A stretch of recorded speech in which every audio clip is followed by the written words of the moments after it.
You are quite possibly doing it right now. Your thumb flicking up a sheet of glass again and again and again. Notice something. There is no bottom to this page. It never ends. And that is not laziness or a happy accident. It is a design deliberately built to remove the one thing your brain was waiting for, a place to stop. The engineer who invented that endless scroll now says it wastes around 200,000 human lifetimes every single day, and he is sorry. Because that gentle little motion of your thumb is not really entertainment. It is a slot machine. And in this casino, you are not the player. You are the coin. This is politics in everything. Today, the infinite scroll and the invisible auction quietly selling your attention. To understand what happened, you have to remember something we have almost forgotten. Pages used to end. In the early internet, you would read to the bottom, and then you would hit it, the end. A blank space. And in that tiny pause, your brain got to ask a simple question. Do I want to keep going, or am I done? That pause was a gift. It was a moment of choice. Then, in 2006, a young designer named Ozza Raskin wrote a few lines of code that quietly deleted it. His invention was called Infinite Scroll. As you near the bottom, it simply loads more, forever, so the bottom never arrives. He removed the finish line from the race. And a race with no finish line is a race you can never, ever win. But why can't you just stop? Willpower? Surely? The answer is darker, and it comes from a laboratory decades ago. The psychologist B.F. Skinner found something chilling about reward. If you give an animal a treat every single time it presses a lever, it presses calmly. But if you give the treat only sometimes, at random, unpredictably, the animal presses that lever compulsively, obsessively, unable to stop. Uncertainty is the drug. Your brain releases its biggest hit of dopamine not when you get the reward, but in the trembling, maybe just before. And that is exactly what a feed is. Most posts are boring, but maybe the next one is hilarious or shocking or the thing everyone's talking about. Every flick of your thumb is a pull of the lever. The refresh is the spin. Now, here's the part you need to hear because it will let you off the hook and put the blame where it belongs. This is not a fair fight, and it was never designed to be. As the former Google design ethicist Tristan Harris famously put it, when you open that app, there are 1,000 engineers on the other side of the screen, working against you. Every color, every sound, every tiny delay before a like appears has been tested on millions of people, in millions of combinations, to find the exact version that keeps you scrolling the longest. You are not weak. You are up against the most sophisticated persuasion machine ever built, tuned specifically to defeat your self-control. Losing that fight is not a personal failing. It is the product working exactly as intended. And once you see the tricks, you cannot unsee them. The little red, the color of alarm, of danger, screaming for a tap. The likes on your post that arrive not instantly, but in careful, dribbled little bursts, because the app is holding some back to reward you later and pull you in again. Autoplay, that starts the next video before you can decide to leave. The pull to refresh, a gesture lifted, almost exactly, from the arm of a slot machine. None of these are conveniences. Each one is a tiny, precision-engineered hook.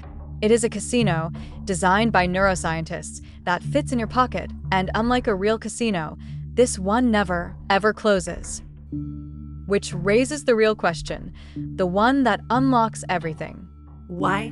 Why would the richest, most powerful companies in human history pour this much genius, this much money, into simply keeping your thumb moving? They are not charities. They are not doing it for your amusement.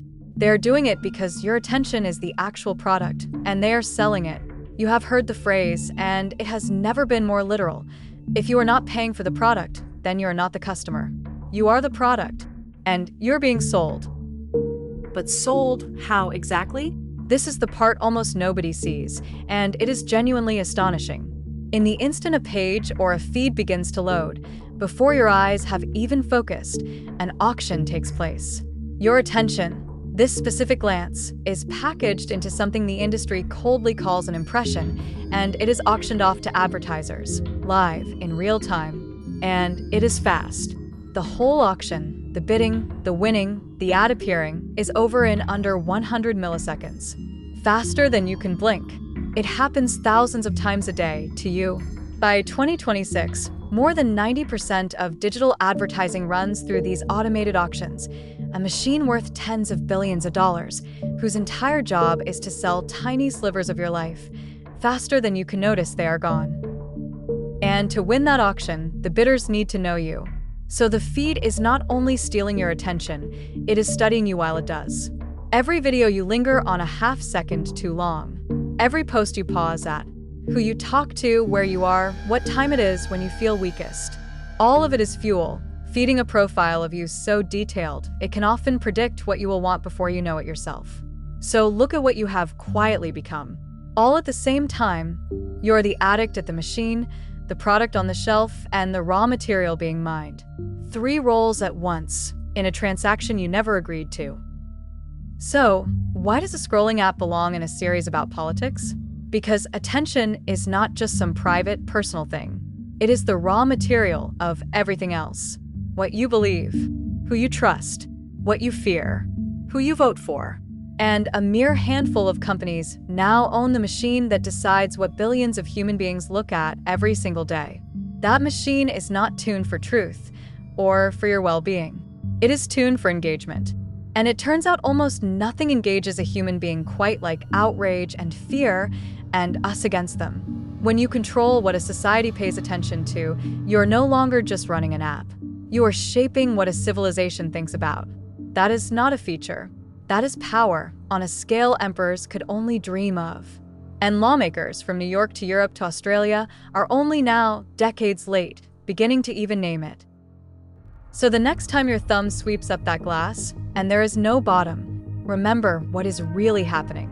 You are seated at a slot machine that pays out in maybe, built by 1,000 engineers to beat your willpower, while an invisible auction sells the one thing you can never earn back: your attention, your hours, your actual life, quietly measured in those 200,000 lifetimes a day.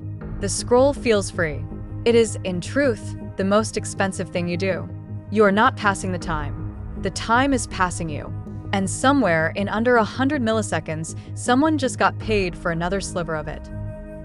No bottom, 1,000 engineers, and an auction faster than a blink.